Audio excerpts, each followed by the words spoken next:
The main headquarters of the Guard was located in Nova 1, Corey's home city and the first city discovered on Novessa. Corey had only been inside once or twice, but never as an employee. Her second time visiting before this one was when she picked up her ID. When she stepped through the big double doors that opened electronically to enter the headquarters, it was as if she was seeing it for the first time and in a brand new way. Numerous desks were set up between the entrance and where she was going. She noticed there were numerous devices on the walls that provided information to the Guard officers. She also noticed that around the top of each wall was a ticker that tracked what calls were going out and what calls were answered. This allowed the dispatchers an easier time getting people on an assignment. When she reached an office in the back, she knocked on the open door. "Miss Avelkin," said Captain Fair. He had his glasses on as he was reading a file. "You found out my last name. I'm impressed," Corey said with a smile. "Good to know some of the Guard officers could still read." "Did you really think we would be working together and I would never know your full name?" Captain Fair took off his glasses and stood up. Corey was about to enter the room, but Captain Fair put out his hand to stop her. He walked past her out of the room, and she followed him. "Just don't go telling everyone." "As you wish, Miss Evelkin," Captain Fair said it as loud as he could, and Corey immediately tried to shush him. "Come on, I need to give you something." Corey followed Captain Fair down a few flights of stairs before they reached a large gray room connected to an even larger corridor that Corey noticed stretched on longer than she could see. As Corey looked on, she could hear rustling behind a nearby desk. A short man with dark features popped out from behind it. He was wearing a lab coat and holding a piece of metal in his hand. "Captain Fair!" the man exclaimed, almost dropping the metal in the process. "What brings you down here?" "Lewis, I need a standard-issue handgun for Corey, our new resident detective," said Captain Fair. "I don't think that will be necessary." Corey looked at the guns in the room and wondered if she could even carry them. "I'll have the Guard with me. I shouldn't need a weapon." Lewis handed Captain Fair a small handgun. He looked it over as he spoke. "We won't always be there to protect you, and there may be times when you beat us to the scene and you need to be ready for anything." He put the gun out in Corey's direction. Hesitantly, she accepted the gun from him. "I've never shot a gun before." "There's still a lot of training that I think you should go through." Captain Fair folded his arms as he watched Corey admire her new weapon. "Novessa isn't as safe as people think, and not nearly as safe as we would like it to be. If you're going to be an official member of the Guard, I think you should go through the proper training that every Guard officer goes through. You never know. It may just save your life." Corey wanted to protest, but she trusted Captain Fair's judgment. She wouldn't like the process, not that she didn't think she could handle it, but it wasn't what she was expecting to have to do as a detective in the Guard. "So where do we start?" "I'll set up some time for you in the shooting range, and then we'll see about getting you in for some physical training. Self-defense courses and melee weapons will be for tomorrow." Captain Fair grabbed a sheet of paper on the desk near Lewis and began writing Corey's name and some set times for her. Suddenly, a device on Captain Fair's waist started flashing and making a noise. "What's that?" asked Corey. "High priority assignment. I had the dispatchers code anything related to the last investigation you were helping me with as top priority." "And that's the guy with the lightning magic who stole the spheres?" Corey asked the question as she looked down at the gun in her hand. Lewis handed her a holster and she put it around her waist and slipped the gun inside. "Don't fire that while we're out in the field until you get the right training." Captain Fair pressed the button to stop the alarm. "Let's go." Corey rode with Captain Fair to the scene of the crime. When they got there, it had already been roped off in the same fashion as the last time. Lucy was exiting a nearby car with some Guard officers and made eye contact with Captain Fair and Corey. Before she could reach the caution tape, Corey stopped them both. "Wait, something isn't right." Corey stepped in front of them to make sure they stopped. "What is it? Looks routine to me," said Captain Fair. Corey walked up to the tape. She pointed to the side closest to her. "It's not much, but this side is different than the other. Like the far side was moved recently." "They just set this up," Lucy began, but Captain Fair interrupted her. "Wait in the car until we're certain, Lucy." He turned his attention to the Guard officers who exited the car with Lucy. "One of you stay with her, the other with us." The officer walked over and took his gun out. "Guard Officer Delroy, Captain. Let me know what you need me to do." "Protect Corey," Captain said as Delroy nodded. "Let me go in first. Everyone go very slowly. The criminal could still be in there." Captain Fair walked toward the door, which was open already, also identical to the last crime scene. There was a long hallway connected to the first room, so Captain Fair took his time walking along the right wall. Corey, with Delroy in front of her, did the same, but on the opposite wall. The closer they got to the first room, the more it was obvious that Corey was right. Something was wrong, and the feeling Corey got put knots in her stomach.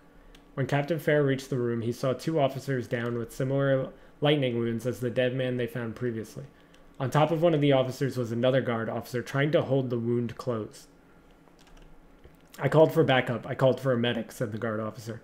Captain Fair walked over to the other Guard officer on the floor. He wasn't breathing. You did the right thing. Try to keep your composure. I know it isn't easy. The medics will be here soon. Can you tell us what happened here? I should probably put a period here.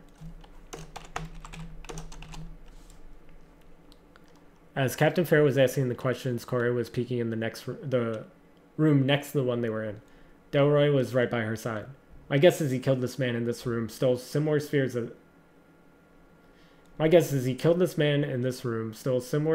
before. Figured the guard would try to investigate again and waited to ambush whoever made it here first. The officer holding the wound closed just nodded his head up and down quickly. Delroy looked into another close room with his gun at the ready. How long ago did this happen? We made it here relatively fast. Not long. The voice that answered came from the only room that Delroy didn't check yet.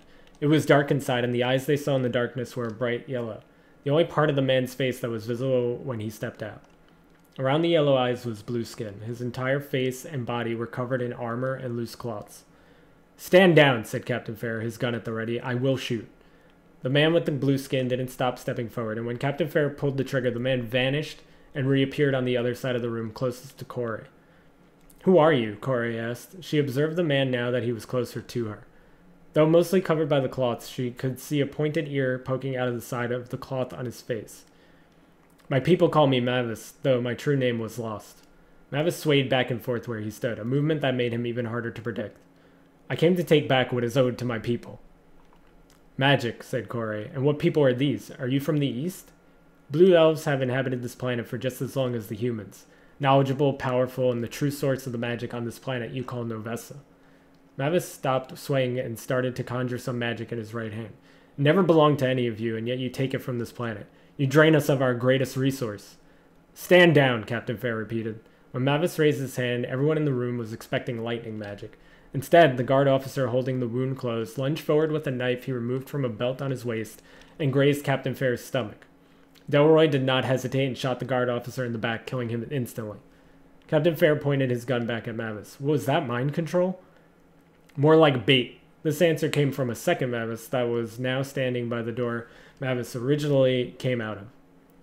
Captain Fair stepped away so that he could see both versions of Mavis. The one by the door began to shapeshift into the officer that Delroy just killed. Corey was sweating. She had never been in a situation like this before, and it was a lot to take in. There were blue elves living on Novessa that somehow stayed hidden until this moment.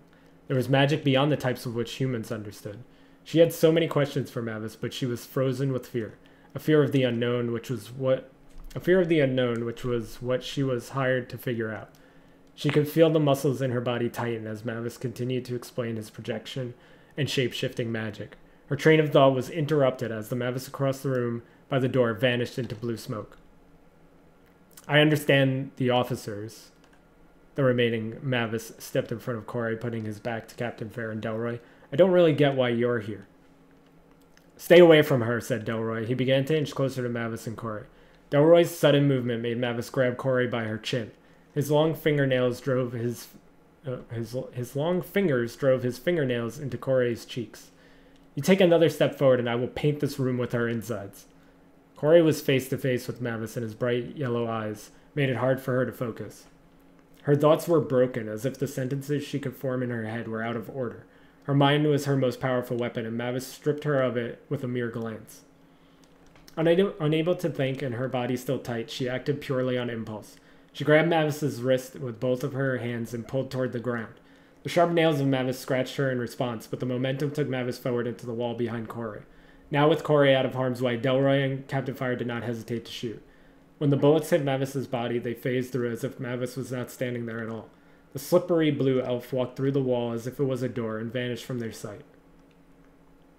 Delroy rushed to Corey's side. Are you all right, Detective? See, I did it there. I called her Detective there. So think I, Corey shook her head. I mean, I think so. He's going to get away, said Captain Fair. He pulled out the device that set off the alarm earlier and made a call to the guard headquarters. Code 842, suspect on the loose, multiple officers down, requesting medical assistance immediately. I put medical assistant. What's a code 842? Corey finally got back to her feet with the help of Delroy. New species, Delroy answered for the captain. Didn't know there were other species on the planet outside of animals. Captain Fair returned the device to his waist and surveyed the carnage around them. How did the blue elves stay hidden for so long without us ever seeing one? Especially if they're this strong, added Delroy. They could have taken over the planet easily after we discovered it. Why stay in hiding? Corey had her suspicions, and all the signs pointed her to the Welton Company. Judging by Captain Fair's reaction the last time she brought them up, she chose to stay quiet.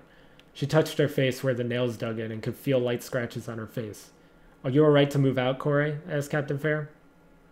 Just a bit shaken up, but I'm fine. Corey began to lead them out, but Delroy stepped in front of her. I think I want to do the guard training now. None of what just happened was your fault, Corey. If anything, you saved us there. Captain Fair was the last of them to exit the building. Lucy got out of the car she was in the moment she saw them and rushed over. What happened in there? Lucy had the device to run diagnostics at the ready. We heard a lot of commotion and gunfire. Captain Fair let out a sigh before he began. The men sent in before us didn't make it. We were attacked by a magic-wielding blue elf. A blue elf? Like the fantasy creatures from the Earth books? With pointy ears and all that? Corey leaned against the guard's car. Whether it was Mavis or just fear that tightened her muscles, she already felt sore from it. Exactly like those elves. Whatever he wants with the magic he's getting from the spheres he's stealing, it can't be a good thing. We need to get back to HQ, said Captain Fair. Mavis is still out there, and he's going to be harder to track than we thought. Lucy, Corey crossed her arms, can that little device of yours check who has purchased these magic spheres? It might help us pinpoint Mavis's next target. Lucy looked down at the device and pressed a few buttons. Normally, no. She pressed a few more. I can make alterations, but I need to submit paperwork to HQ before I can do that. Need to ensure I'm not violating any laws in the process. Given the circumstances, I'm sure we'll be fine, added Captain Fair. More guard cars pulled up. Medics and other officers exited the vehicles and rushed over to Captain Fair. He grabbed the keys out of his pocket and handed them to Corey. Take my car and Lucy back to HQ. Get that paperwork sorted out. If I'm not back before that's done, speak with Lewis about doing some artillery training. Corey nodded as Lucy got in Captain Fair's car. Delroy. Corey's words turned Delroy around. He was looking at the officers arriving. What is it, Detective? Thanks for protecting me in there. Corey got in the car and Delroy walked over to the window. The captain was right, he said. You saved us in there.